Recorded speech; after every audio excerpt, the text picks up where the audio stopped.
this was all part of one big sex trafficking operation, and it had been sealed. And the only way that we're going to hold people accountable is if we have the information. Our courts aren't supposed to seal things like that.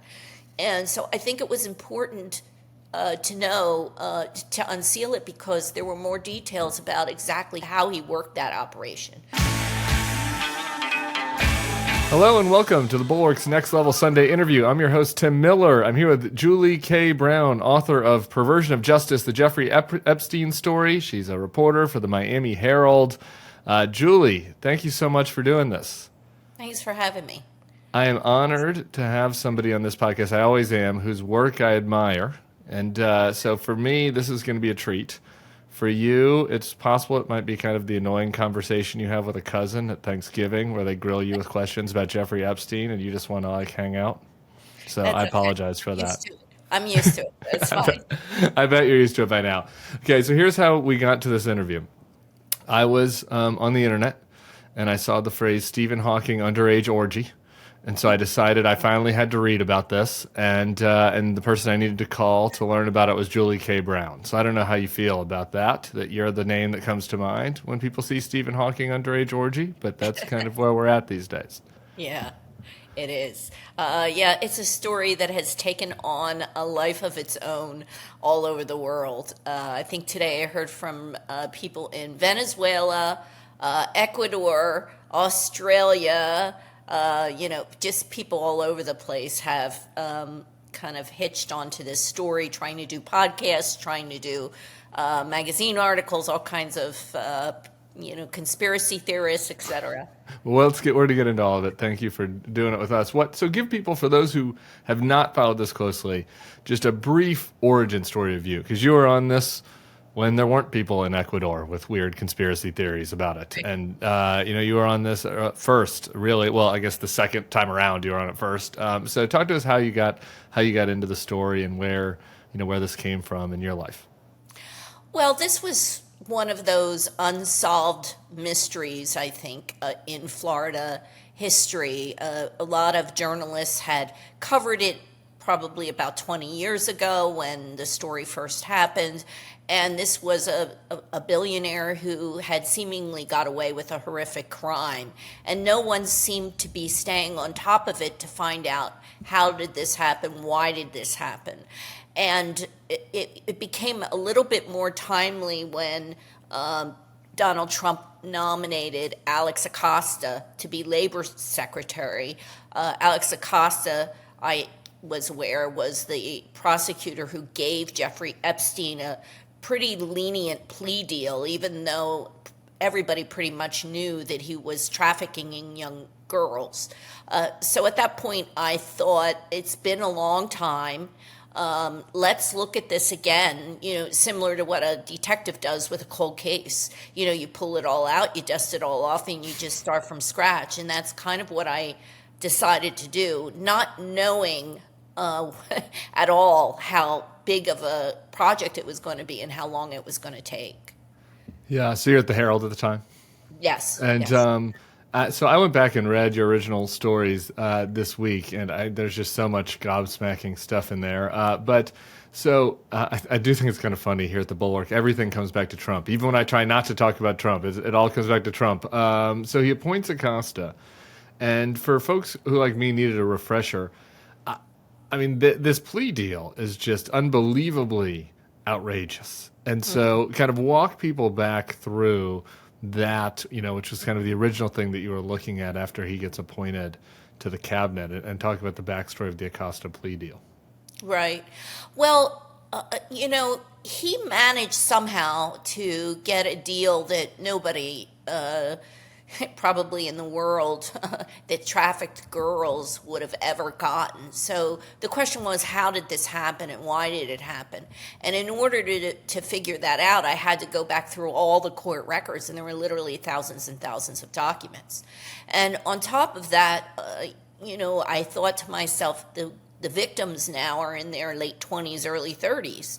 And I wonder what they think of the fact that this man who basically let their predator off the hook is now appointed to one of the largest agencies in our government with oversight of human trafficking and child labor laws. So part of the project also branched out into me trying to see if I could find out any of the victims, and also to learn what they went through and how were they treated by the criminal justice system. Up until this time, a lot of the coverage that lingered about Epstein had more to do with the celebrityism of it. It had to do with, the pedophile island, the Lolita Express airplane, whether Trump and Clinton were involved. It was very salacious, tabloidish kind of coverage that was lingering, but there was nothing that was really digging into the court records and finding out exactly why this happened and whether there was any corruption involved in the fact that he had pretty much gotten off, because he wasn't federally prosecuted for the crimes. Yeah, and he's able to walk around. This is the part that shocked me the most, and I do want to talk about the victims, but just on Acosta first. The deal is struck. Acosta is in Florida, right, as the local prosecutor. So he gets prosecuted in Florida, not federally. And there is a secret deal, which I guess you can talk about, where the victims don't even know about the deal. The judge doesn't even know how many girls were victimized. The judge didn't even know. And they cut this sweetheart deal where he gets like 13 months or something in Florida, but he isn't even in jail for the 13 months. He gets to walk around on the street. So just provide a little bit more color into the nature of just how outrageous this deal is, given the scope of the crime. Well, when they finally, first of all, they changed the charges so that he only pleaded to one of the victims. Remember, there were probably about 25 to 30 girls who were 13, 14, in that range, that were victims. And they knew they had these girls. The the FBI had them. They had interviewed them. They had a list of victims. And despite that, instead of picking one of the young girls, they were, his lawyers were brilliant. He had some of the best lawyers money could buy.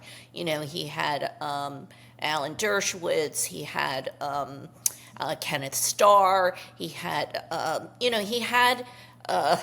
a lot of people who were connected. He was brilliant in the fact that he picked lawyers that were connected to the prosecutors. In other words, these were lawyers who had previously been pals with some of the prosecutors on the case. Yep. So they managed to allow him to plead guilty to one of the victims who was 17 instead of 13 or 14. And by doing that, the charge wasn't as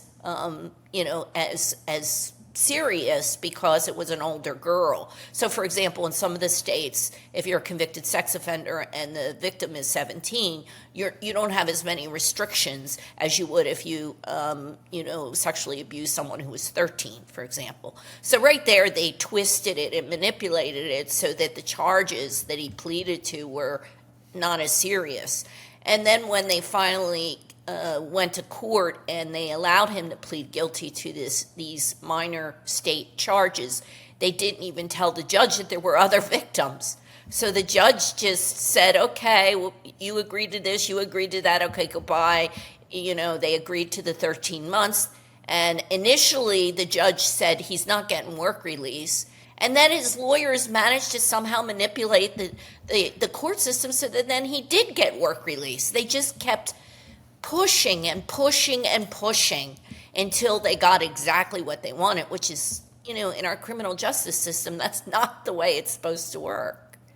Yeah, Jay Lefkowitz was another one of those lawyers, like right. all these Bush era types that right. that worked right. with Acosta in the Bush era. I want to leave a pin in that because we're going to come back to that. But so that it was just from the start. I knew it was a sweetheart deal, but then you just read these stories, and the first story that you did, I went and looked at, and you have the pictures of the handful of young they were women, but then there were girls at the time, who had agreed to go on the record with you, and I mean, it just is heart-rending. Like I almost couldn't even look at the pictures. I'd like scroll back down to the, because you see how young they are. I mean, it's so young. And Yeah. and I just wonder, like, how was that for you? Like starting to talk to them and gain their confidence, and a lot of them probably had moved on with life and were maybe trying to block it away. What was that experience like? It was hard. I did a lot of research ahead of time and spoke with some experts about it. I spoke with an FBI agent whose career was based on interviewing children who had been sexually abused, and other people like that who sort of guided me a little bit on how to handle the questioning of them. And the other part of it was I didn't make them talk about the sexual abuse itself. I really wanted them to talk about the criminal justice system and how they were treated. And that was exactly what they had been dying to talk about because they were treated like prostitutes. They were treated horribly, not only by Jeffrey Epstein and the criminal justice system, but even some of their own lawyers took advantage of them by pleading guilty, or I'm sorry, settling these cases for very small amounts, just to pocket some money because they knew these girls needed money. So they were abused in multiple ways by the system. And that's what they had been dying to talk about. And I think, and I know they were unburdened almost by finally having someone talk to them about how they were treated. Yeah, I love that. I mean, the one thing that struck me about on the prostitution, you said that word, and I was reading all the work, like they're saying they're calling them prostitutes,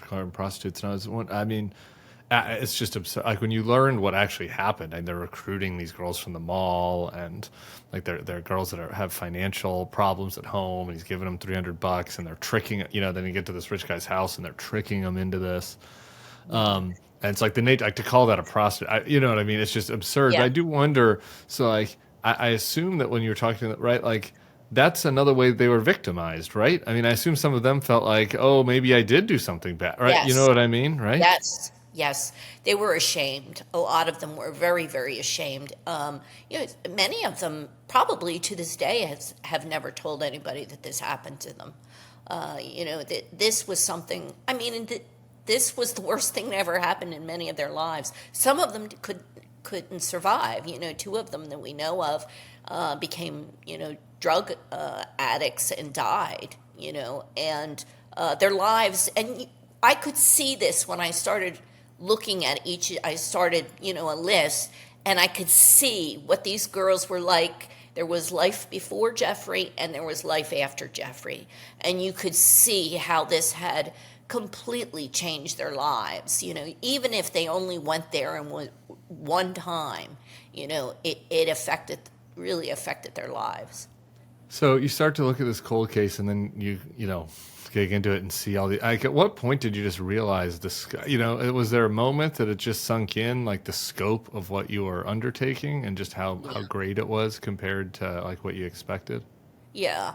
I think when I interviewed the first victim and she told me the story of what had happened, I know I was with my photographer, Emily Michaud, who was a big part of the project. And we went to a rural town outside of Nashville, Tennessee to interview her.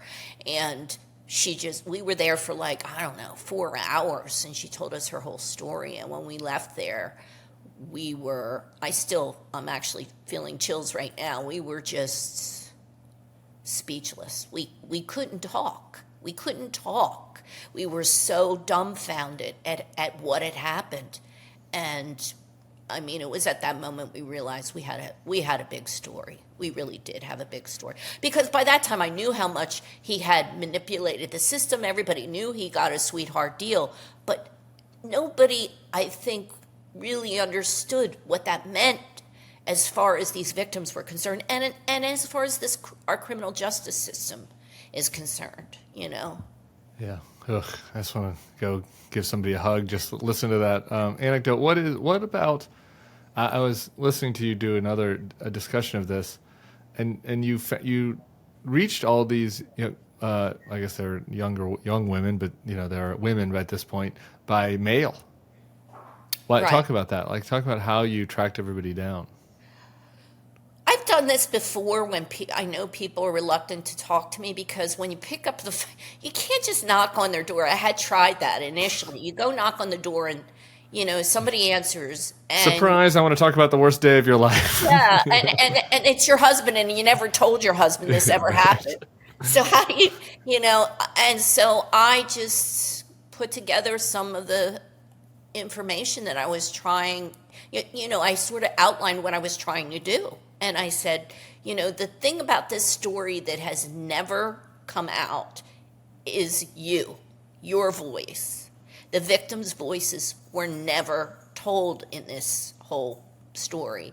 And that's what I want. I want your voice in here. And, I didn't get a lot of response from the letters, but I did get what I thought was the most important interview as a result. In fact, the woman called me up and she said, my lawyer told me not to talk to you. And I said, yeah, well, that doesn't surprise me.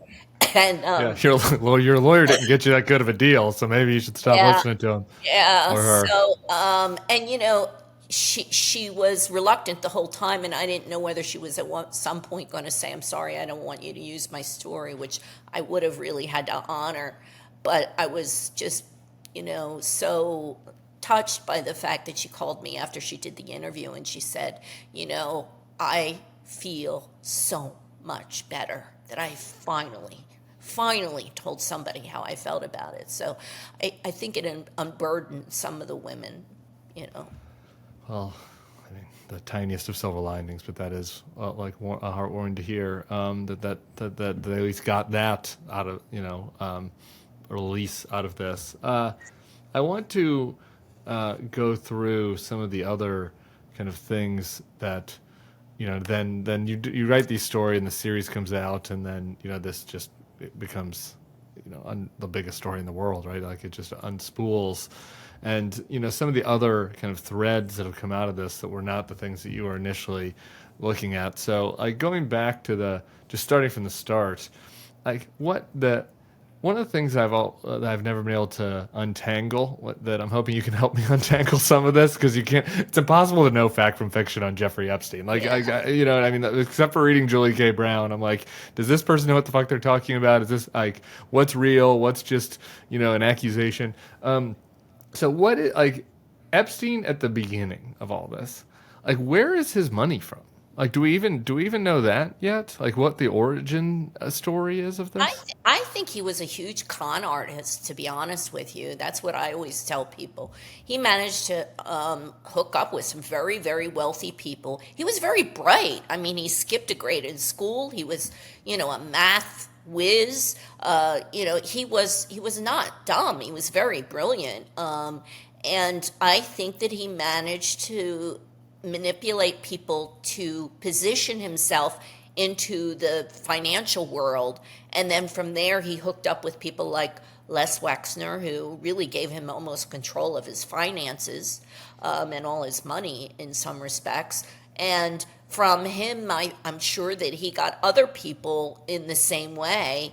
And then he, found ways to help them launder their money. That's essentially what he was doing. He was finding ways so that they wouldn't have to have such a huge tax burden. And I think that was the bulk of how he got started. And so we now know that he, also hitched his wagons to some big banks and brought some customers into those banks.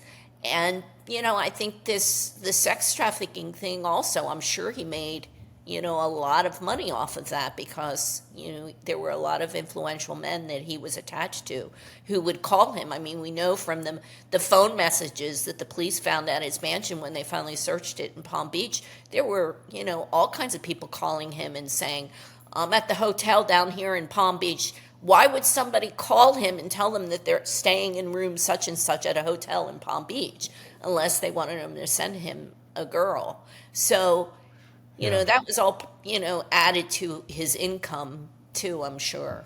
Yeah, and then you mentioned he's been on my list here for people to ask about, Les Wexner of Victoria's Secret, and said that he handed over a lot of his financials to him. Is that I guess we don't know, but is that a quid pro quo situation? Is that he really thought this guy was smart with money? And it's very like Les Wexner is a person who kind of seems like has kind of gotten off scot free in all this. Yeah. Um, I don't know the answer to that. I mean, Yeah. certainly I've been saying for a long time that, there's no way that Jeffrey Epstein could have done this all by himself. There's no way he could have done it just with Ghislaine Maxwell. There were a lot of people around him that helped him. He could not have done this alone. And I think that there were various people in high places that were helping him, but they've managed to hide, and I think to some degree our criminal justice system is still protecting them. Yeah. Do you? I mean, so you'd be speculating on what they're doing within the criminal justice system, but as a journalist, I guess you might have some insight into this, and without revealing sources or whatever. But like, were you getting bullied by these people? And I was reading your stories talking about how the local prosecutors and police were, but after that happened, did you feel threatened by the Epstein and his Really, associates? I've covered some pretty bad stories, bad people, and I always said that when I covered the Florida prison system, I was more worried about my life than I was when I was covering Jeffrey Epstein, because Okay, people in the fair. Florida prison system are pretty bad. I did this pretty much under the radar. Certainly at some point, Jeffrey Epstein and his lawyers knew what I was doing, but it wasn't until I purposely kept it under wraps. I wanted to protect the women that I knew were talking to me. I didn't want them Right. to know right away. So, and also Jeffrey Epstein was very, he thought I got off. I got away with it. He figured he had gotten away. Oh, it's just another, Miami Herald reporter doing the same kind of story. I think if I was from the New York Times asking those questions, he would have worried more. But I think he just figured he had already gotten away with the crime, and he didn't have anything to worry about. Going back also to that period at the original, I mean, you mentioned, one of the things, Acosta was one element of what kind of kickstarted this story, but the other element was that at the time there was the Trump accuser. I think it was a pseudonym, Right, Katie Johnson. right, right. Um, that's a story that kind of just died. Do we know whatever happened to the Trump Epstein accuser? I mean, not yes and no. Here's the thing: these kind of men that do these kinds of crime prey on women that are, sometimes they're very vulnerable. They're very messed up mentally.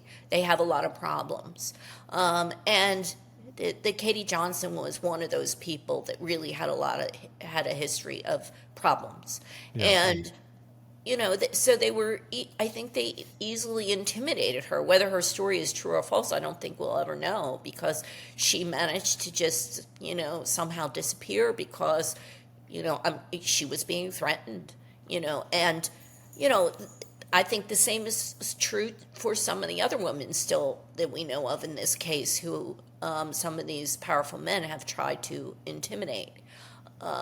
It's very hard to go up against these powerful people. I read the Katie Johnson thing. Remember when I also took up this story? Actually, initially it was right when Trump was running. It was right before the election, and I wondered about it myself and started picking at that, but I sort of kept hitting a wall because she just went underground, and the one or two people that I knew who had contact with her basically said she's not going to talk to anybody. She's scared to death. So I don't think we really know the answer to that.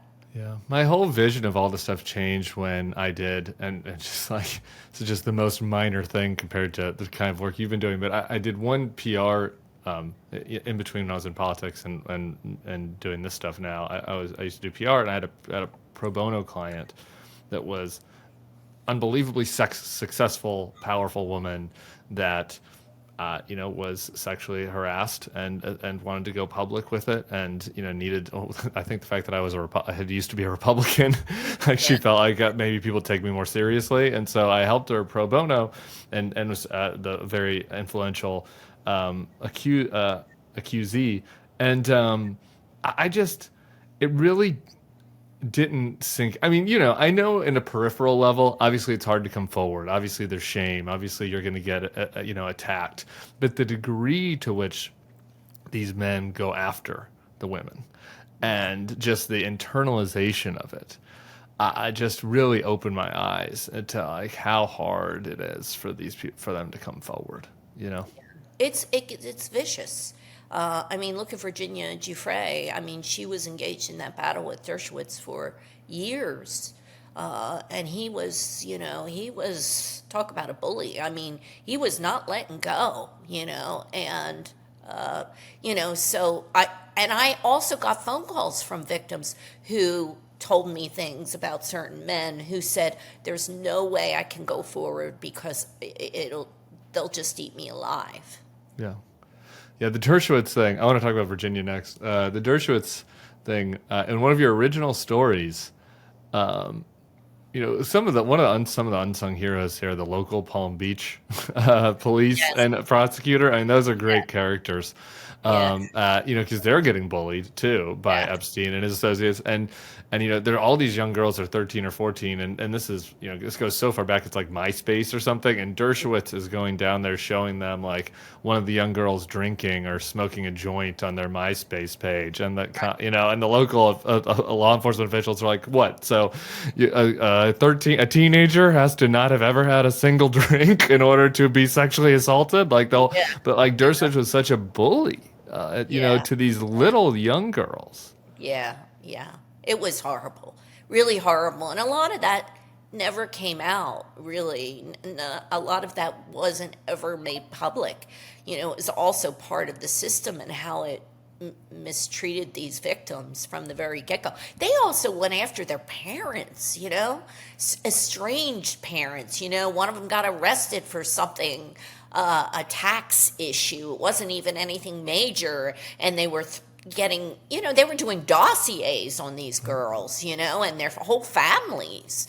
And, these are 13 and 14-year-old kids. I mean, it was horrible. Some of the girls had even watched, a sibling being killed by her stepbrother. This is how damaged some of them were. So you can imagine that many of them, why they just disappeared and never went public or could go public. This thing that pissed me off so much reading your stories, there's this like conventional wisdom, which is, everybody deserves a lawyer, everybody deserves a good defense. And like that's true, right? But like, not every lawyer needs to accept every case that requires intimidating and going after the family members of 13-year-old girls who were fucking raped. Like that's actually not part of the, code of conduct for legal officers. And a lot of these guys like Dershowitz and others get away with that because they use that as cover and just saying, oh, this is just all part of the defense. Like that's not actually right.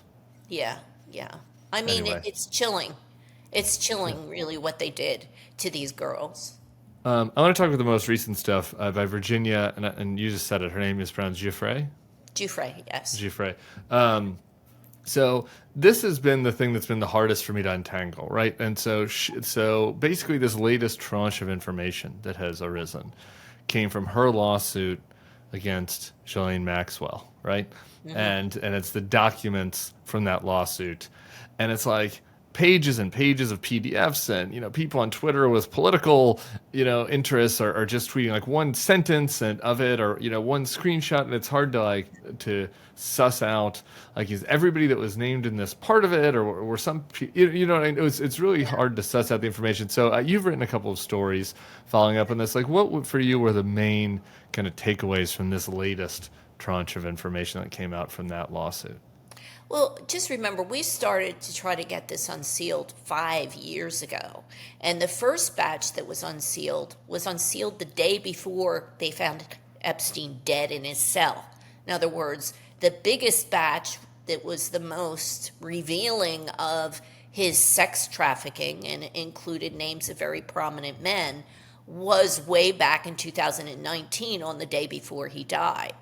And then after that happened, the courts sort of went, whoa, we better take a new look at this and not just throw all this out there. So then they kind of clawed back everything and decided we're not going to do it this way. We're going to it took us 5 years to get everything then, and they did it in dribs and drabs. So by the time, I don't even It's like, know. whose decision is that? Who is like It was who the is? court system. It was the courts. The courts are another, in my view, another big problem with this whole story because they sealed so much information. Remember, they kept the non-prosecution, the secret non-prosecution agreement. They kept this courts kept it sealed. And was it still sealed when that secret non-prosecution agreement, was that still sealed when you were doing the original stories? No, it had been unsealed, but it was unsealed after he was released from jail. So there was nothing that the victims could do to change it because they were very clever in the way that the timing of it. So everything was done deliberately. Everything was done by design so that it could prevent Epstein and other people from going to jail, and that's basically what happened. Yeah. So then so finally it gets unsealed, this latest batch 5 years later. And what did you learn from it? Well, the bottom line is I don't know what happened with the internet and Twitter and the crazies on there started saying this was going to be some kind of a list of clients. Right. Which I knew it never was. I put out a tweet saying, that's not what this is. This has been going on for years now, and this is just the final batch. I knew it wasn't going to be some big, smoking gun of, here's all the people that abuse girls, but somehow this took a life of its own on social media, and I kind of got the brunt of it because they're like, well, why? What is all this? I think people felt cheated, like they were waiting for something really big out of it. Right. And so, my point is this was all part of one big sex trafficking operation, and it had been sealed. And the only way that we're going to hold people accountable is if we have the information. Our courts aren't supposed to seal things like that. And so I think it was important to know to unseal it because there were more details about exactly how he worked that operation, how he manipulated people, who was involved. I mean, we had names that we sort of knew, but Virginia in her deposition that was just unsealed, that's one of the new documents, her full deposition was unsealed. She said she was trafficked to Lex Wexner at least 5 times. I mean, we didn't know that before we knew his name. There was a lot of speculation about him, but we didn't see her sworn deposition that said she was with him 5 times, that she was with Dershowitz multiple times. She named like most of the places that she claims that she had sex with Dershowitz. She talked about a little bit about Prince Andrew and how that happened. A lot of information about exactly what Ghislaine Maxwell's role was in this and how she, they flew girls to the island. They took their passports and basically wouldn't let them leave. So they were forced essentially to have sex with Epstein and others. They had nowhere to go because they're stuck on an island. I mean, it's just a horrific, when you put all the pieces together, and this was part of, I think, a bigger picture of his sex trafficking operation and who was involved to some degree and how Epstein and Maxwell and Jean-Luc Brunel, who was a French modeling scout who was also involved in it. Yeah, this was the other part that was hard for me to figure out the timeline. So the island stuff is happening, right? Like after he gets out. Of jail, if you don't even call it jail, that 13 months, right? And so that is this period between whatever that, the mid-aughts to when you're doing the story again in 6-17. It was well known, right? But at that point, it's well known, right? And so to me, it's like, okay, maybe you can be a friend of Epstein in 1999 or 2002 and not really know what's going on, right? But if you're going to that island in the late 2000s or early 2010s, right? Like everybody knew, right? It's not like there's no plausible deniability here, is there? Well, remember, the charge that he pleaded guilty to was solicitation of a minor under the age of 18. She was 17. Right. So, he was telling people, which was true, I made a mistake. This girl told me she was overage. She wasn't. She was 17. And it was just one charge. It was also a conspiracy charge, but it was essentially a very minor prostitution charge. So he would say that to people. And he would dangle money in front of academics and researchers who wanted his money. And, he somehow was able to, wash his reputation. He hired a PR firm. There were a million press releases that said the Jeffrey Epstein Foundation is giving money to people in schools in India. On and on. If you look back, there's all this stuff that he was giving money to all these people, and he used that to kind of launder his reputation.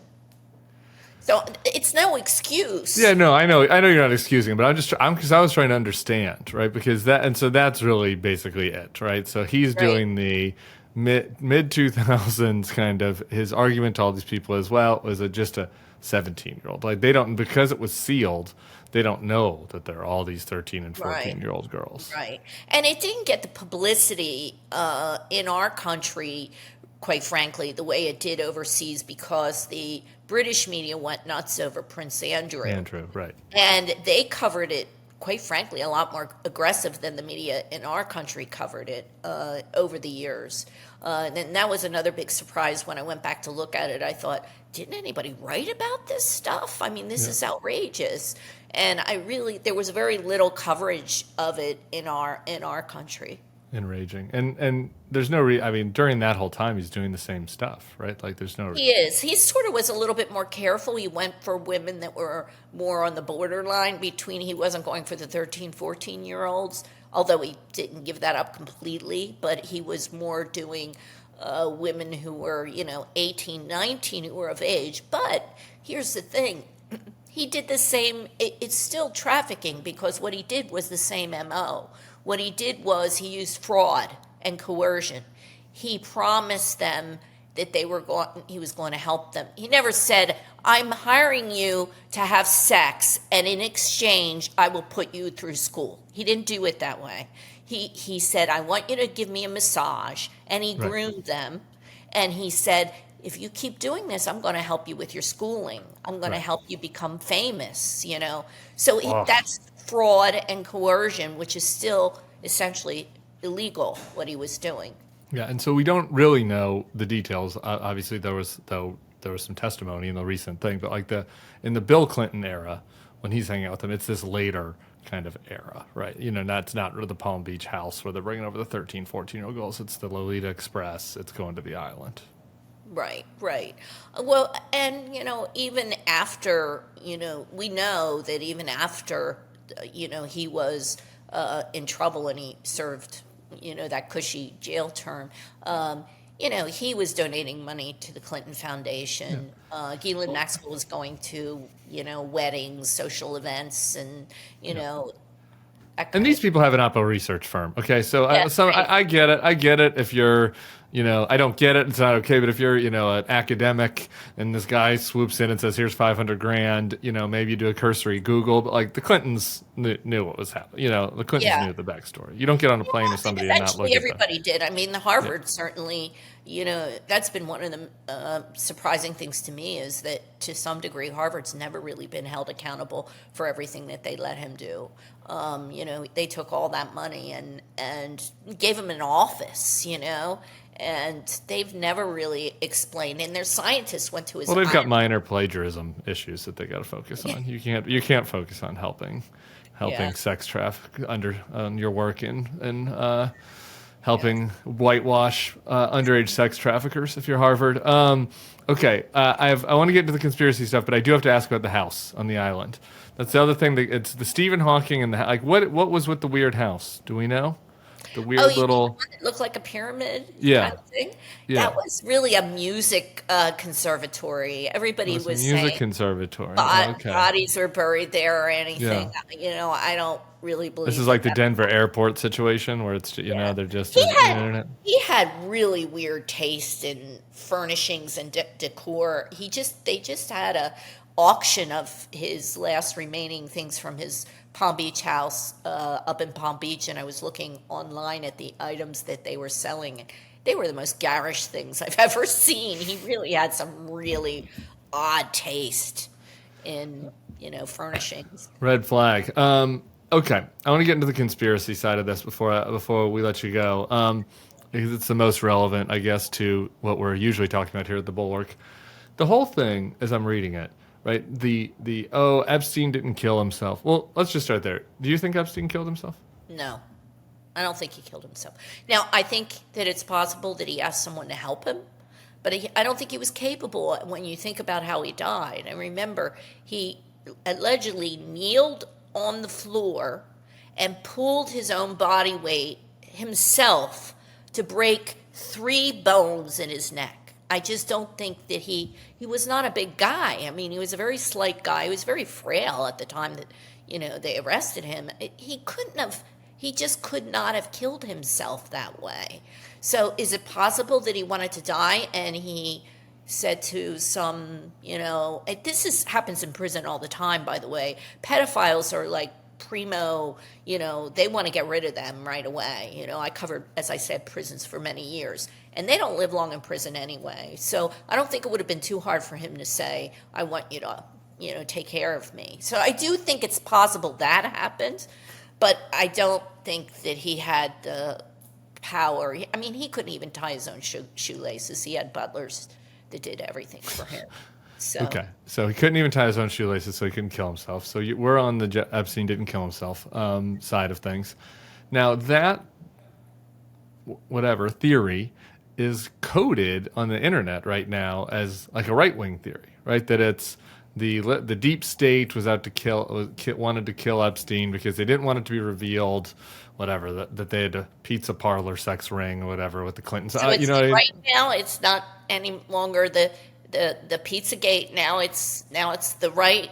It's not the Hillary Clinton Pizzagate thing. It's now the right conspiracy. I think they're together. Yeah, I think that's what I'm saying. I think that it's all part of one big QAnon frazzle drip. There's a pizza parlor and the Clintons, and there are more Democrats who even realize that there's more deep state people out there that are on the left, and they don't want to be exposed the extent of their pedophilia, and so they had to kill them to quiet down. So it is the left. They're saying it's the Democrats. Yeah, it's the Democrats. That's what I'm saying. It's coded like it's the right wing that makes this argument more often than not, right? Like you're seeing right wingers online that are saying this, and like.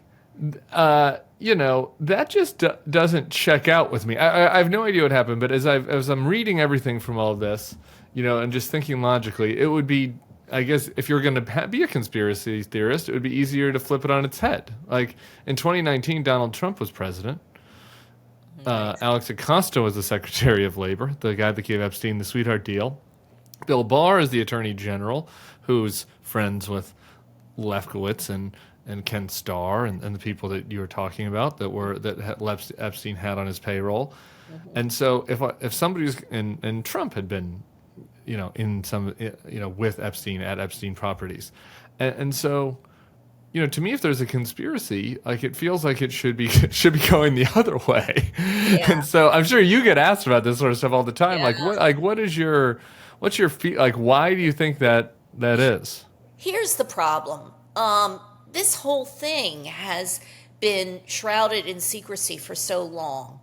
So many documents sealed, so many things done in secret, court documents, even with the documents we just got, there's names that are still redacted in there. I had sex with 2 prominent politicians, so-and-so, and then the other one's blacked out, and we don't know why.